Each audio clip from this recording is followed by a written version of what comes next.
بسم الله الرحمن الرحيم. الحمد لله والصلاة والسلام على أشرف خلق الله نبينا محمد عليه وعلى آله أفضل الصلاة وأتم التسليم.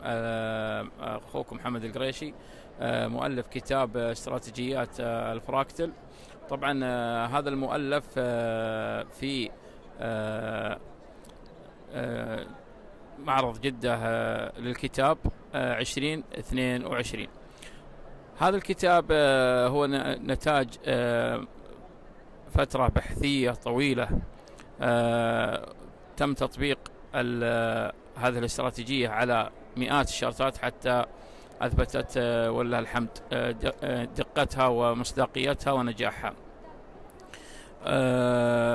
ويتم تلخيص هذه الاستراتيجية في استشراف المستقبل من في السلوك السعري للورقة المالية.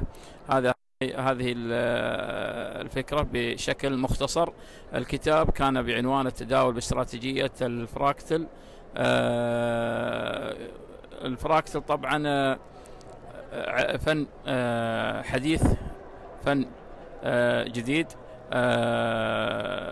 كان طبعا أنا أطلقت هذا الاسم على الكتاب، ونتيجة طبعا الاسم معروف كعلم رياضي، ولكن هذه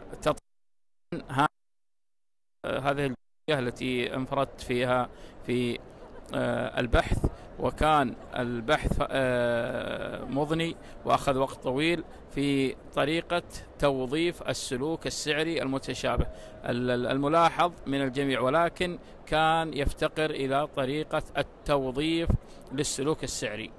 هذه باختصار هذا اختصار المؤلف بشكل عام. شكرا لكم أخوي الكريم، وشكرا لقناة عطاءات ميديا. الله يعطيكم العافية، وألف ألف شكر لكم.